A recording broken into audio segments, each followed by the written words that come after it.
Welcome back to my channel.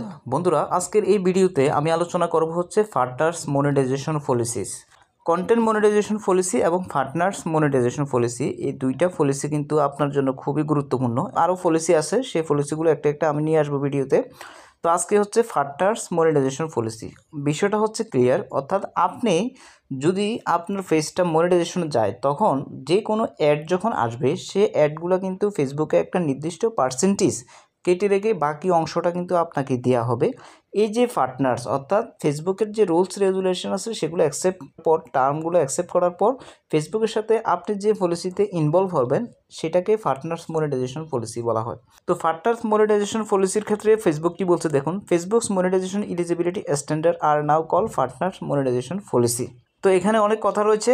In order for publishers, creator and third party provider, এটা publisher, creator এবং third পার্টির ক্ষেত্রে প্রযোজ্য হবে এই পলিসিটা। Monetization tools on Facebook, they must first remain compliant with set of rules call partners monetization policies and content monetization policies. এখন বিষয়টা হচ্ছে আপনাকে কিন্তু এই পলিসিটাকে আপনাকে ফাঁস করতে হবে। অর্থাৎ আপনি যদি এই পলিসিটা ফাঁস করতে না পারেন, তাহলে কিন্তু আপনি মনিটাইজেশন পাবেন না। সেই জন্য আপনাকে এই পলিসিটা ভালোভাবে জানতে হবে, জানলে কিন্তু আপনি পারবেন না। সেটা কোন কোন ক্ষেত্রে প্রযোজ্য হবে দেখুন। ফেজেস, দেস rules apply to all phases, সকল ধরনের ফেজের ক্ষেত্রে এই পলিসিটা প্রযোজ্য হবে। প্রোফাইলস ইন প্রফেশনাল মোড, যাদের প্রোফাইল প্রফেশনাল মোডে আছেন তাদের প্রোফাইলের ক্ষেত্রেও কিন্তু এটা প্রযোজ্য হবে। ইভেন্টস এবং গ্রুপ, এই চারটা জিনিসের ক্ষেত্রে কিন্তু এই পলিসিটা প্রযোজ্য। আমরা অনেক সময় গ্রুপ ক্রিয়েট করি, গ্রুপে কাজ করি, ইভেন্ট ক্রিয়েট করি, ইভেন্টে কাজ করি, এগুলোর ক্ষেত্রে কিন্তু পার্টনার্স মনিটাইজেশন পলিসি কিন্তু এগুলোতে কাজ করে। সো এই পলিসিটা যদি বুঝতে পারেন, তাহলে গ্রুপ, ইভেন্টস, প্রফেশনাল মোড যেটার সম্বন্ধে আপনার একটা ডিটেলস ধারণা হবে। তো পার্টনার মনিটাইজেশন পলিসির মধ্যে প্রথমেই দেখুন রয়েছে create content on an eligible surface. আপনাকে কন্টেন্ট ক্রিয়েট করতে বলছে ইলিজিবল সারফেসে। At this time monetization features are available for public content on Facebook pages, profiles in professional mode. এখানে বিষয়টা বলতে বোঝাচ্ছে যে আপনি কোথায় কোথায় কাজ করলে আপনি মনিটাইজেশন পাবেন। আপনি যদি এমন একটা প্রোফাইলে কাজ করেন যে প্রোফাইলে টার্ন অন প্রফেশনাল মোড নেই, তাহলে কিন্তু আপনার ক্ষেত্রে এটা প্রযোজ্য হবে না। সারপ্রাইজ বলতে বোঝাচ্ছে কোন কোন ক্ষেত্রে আপনি মনিটাইজেশনটা পাবেন। তারপরে দেখুন reside in an eligible country, এটা হচ্ছে খুবই গুরুত্বপূর্ণ। গত ভিডিওতে আমি এটা বলছিলাম যে আপনার কিন্তু এলিজিবল কান্ট্রিতে বসবাস করতে হবে। বাংলাদেশ যেহেতু এলিজিবল কান্ট্রিতে আছে, আপনি বাংলাদেশটাকে অবশ্যই আপনার ফেজে বা প্রোফাইলে সিলেক্ট করে দেবেন। তারপর দেখুন follow our community standard. Community standard কি? কমিউনিটি স্ট্যান্ডার্ড বড় একটা বিষয়, এটা নিয়ে একটা ভিডিও তৈরি করব আমি চিন্তা করছি, তাই এটা নিয়ে আর ডিটেলসটা বলবো না। আপনি একটা কমিউনিটিতে বাস করেন, একটা সমাজে, একটা কমিউনিটিতে একটা রুলস থাকতে পারে, একটা সমাজের রুলস থাকবে। আপনি কোনো একটা দেশে বাস করেন, দেশের একটা রুলস থাকবে। ঠিক ফেসবুক একটা community, online platform community, YouTube একটা কমিউনিটি। প্রত্যেকে চাচ্ছে যে তাদের যে কমিউনিটিটা আছে সেই কমিউনিটি যাতে ফ্রেশ থাকে।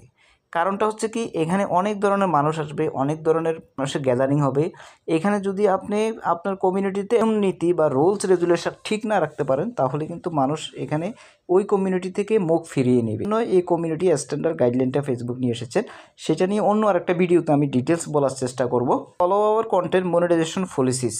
কন্টেন্ট মনিটাইজেশন পলিসি, এটা নিয়ে তো আমি একটা ভিডিও তৈরি করেছি এবং সেই ভিডিওটা আপনারা দেখে নিন। 2025 সালের আপডেট কন্টেন্ট মনিটাইজেশন পলিসিটা কি, সম্পূর্ণ ওই ভিডিওর মধ্যে আপনি পাবেন। শেয়ার অথেন্টিক কন্টেন্ট, আপনাকে কিন্তু অথেন্টিক কন্টেন্ট কিন্তু শেয়ার করতে হবে।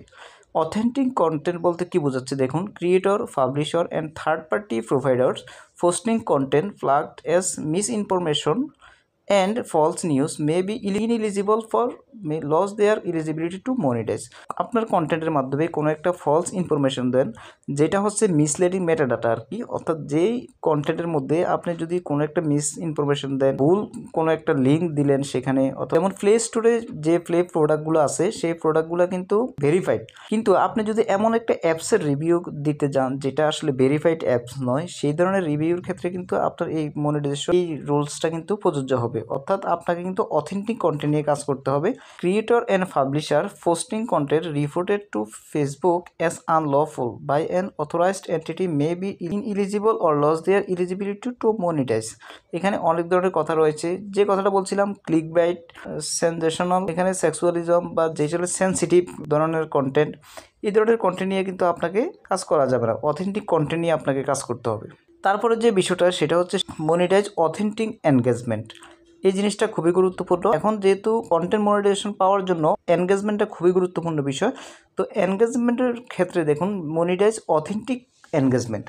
Creators, publishers, and third parties providers can only monetize content consumed by their natural authentic audience. This means creators, publishers, and third party providers may not engage in any behavior that boosts or amplifies followers. জিনিসটা একেবারে simple, যদিও আপনি যদি আপনার এই কন্টেন্টের like, comment এবং যে ওয়াচ টাইম, যেমন আমাদের ওয়াচ টাইম দরকার হয় কখন, যখন আমাদের লাইভের জন্য আমাদের কিন্তু ওয়াচ টাইম এখনও প্রয়োজন রয়েছে। কন্টেন্ট মনিটাইজেশন আন্ডারে কিন্তু লাইভ ইনভলভ হয় নাই। তো আপনি যদি এখানে যে ওয়াচ টাইমটা দরকার সেটা যদি আপনি অন্য কোনোভাবে বা অন্য কোনো আনঅথেন্টিক উপায়ে সেটাকে বাড়িয়ে নিয়ে যান, অথবা লাইক কমেন্ট আপনি শেয়ার সেটাকে অন্য কোনোভাবে বাড়িয়ে নেন, অত অর্গানিক নয়, সেই ক্ষেত্রে কিন্তু আপনাকে কিন্তু এই রুলসের আন্ডারে পড়বে। তো আপনার এটা অথেন্টিক এনগেজমেন্ট হবে না।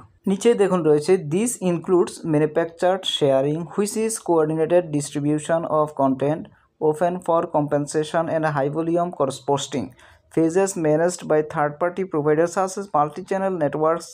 অর্থাৎ যদি এরকম হয় যে আপনি একটা ভিডিও আপলোড করলেন, সেই ভিডিওটা আপনি আপনার প্রোফাইল দিয়ে বারবার শেয়ার করতে লাগলেন এবং স্প্যাম করলেন, সেই ক্ষেত্রে স্প্যামিং করার কারণে সেটা কিন্তু আনঅথেন্টিক এনগেজমেন্ট হবে। এখানে যে শেয়ারটা কাউন্ট হতো এই শেয়ারটা কিন্তু কাউন্ট হবে না, কারণ ফেসবুক তো ডিটেক্ট করে ফেলবে যে আপনি নিজে স্প্যামিং করতেছেন, আপনি আপনার কন্টেন্টকে বারবার শেয়ার করতেছেন, লাইক কমেন্ট করতেছেন অন্যান্য পেজ দিয়ে, তাহলে এগুলো কিন্তু আনঅথেন্টিক এনগেজমেন্ট হবে। যে দেখুন রয়েছে creators, publisher and third party providers may lose the ability to monetise if their audience significantly consists of fake engagement including but not limited to like, followers and views। আমি যে কথাগুলো বলছি same এই কথাগুলো এখানে বলছেন। Follow our payment terms. Monetization creators, publisher and third party provider must comply with Facebook rules for making and receiving payment. অর্থাৎ ফেসবুকের কিছু রুলস রয়েছে টাকা গ্রহণ এবং টাকা মেকিং, অর্থাৎ টাকা উপার্জন এবং সেটা রিসিভিংয়ের জন্য একটা শর্ত রয়েছে, এখানে টার্ম রয়েছে, সেই টার্মগুলো কিন্তু আপনাকে মেনে চলতে হবে। সেটা আলাদা একটা ভিডিওতে আমি নিয়ে আসবো। Follow our page, groups and events term. এখানে কিন্তু দেখুন অনেকগুলো টার্মস রয়েছে, এগুলো কিন্তু আলাদা আলাদা বিষয়, কিন্তু অনেক ডিটেলস রয়েছে, এগুলোও কিন্তু আপনাকে ফলো করতে হবে। Content published on page must follow our page specific term, including restriction on manufactured sharing. And published in a group must follow our group's specific term. গ্রুপে শেয়ার করার জন্য কিন্তু আপনি 3টা গ্রুপে শেয়ার করতে পারবেন, আপনি কিন্তু এর থেকে বেশি গ্রুপে কিন্তু আপনি শেয়ার করতে পারবেন না।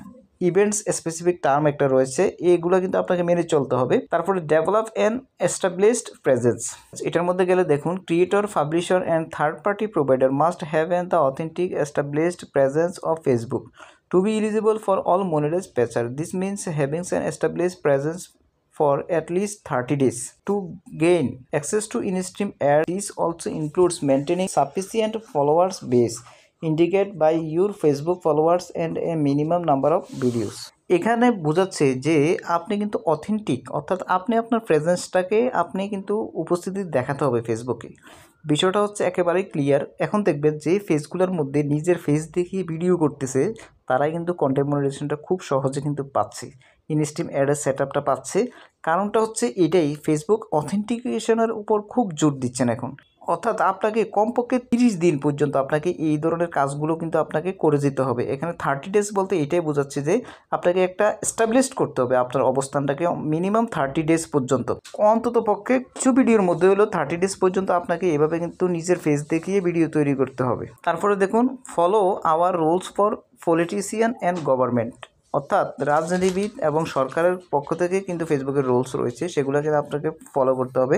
Elected and appointed government officials, current political candidates, political parties, registered political committee, government agencies and department, এইসব বিষয়গুলো নিয়ে ভিডিও ধারণ করা যাবে না। অর্থাৎ এগুলার যে রুলস আছে এগুলো ফলো করতে হবে আপনাকে। That's are regulated as political advertising under application law are also eligible for monetize, অর্থাৎ কোনো পলিটিক্যাল পার্টিকে নিয়ে কোনো ভিডিও তৈরি করেন, সেই বিষয়ে বর্ণনা দিতে চান, তাহলে কিন্তু আপনার এখানে রেস্ট্রিকশন চলে আসবে। কারণ এগুলো কিন্তু তাদের যে রুলস রয়েছে পার্টনার্স মনিটাইজেশন পলিসি, এটার মধ্যে কিন্তু এই রুলসগুলো রয়েছে, এগুলো নিয়ে কিন্তু আপনি ভিডিও তৈরি করতে যাবেন না। লাস্টের যে অপশনটা রয়েছে দেখুন, only connect to entities that's follows our policies, monetise creator, publisher and third party providers. এখানে অনেক কথা রয়েছে। যদি আপনি এই পলিসিগুলো মেনে চলেন এবং আপনি অবশ্যই কিন্তু কন্টেন্ট মনিটাইজেশন সেটআপটা আপনি পাবেন। তো বন্ধুরা, ভিডিওটি কেমন লেগেছে? যদি ভিডিওটি শেষ পর্যন্ত দেখে থাকুন তাহলে চ্যানেলটাকে অবশ্যই সাবস্ক্রাইব করুন। বন্ধুরা ভালো থাকুন, সুস্থ থাকুন, দেখা হবে নেক্সট কোনো ভিডিওতে। আল্লাহ।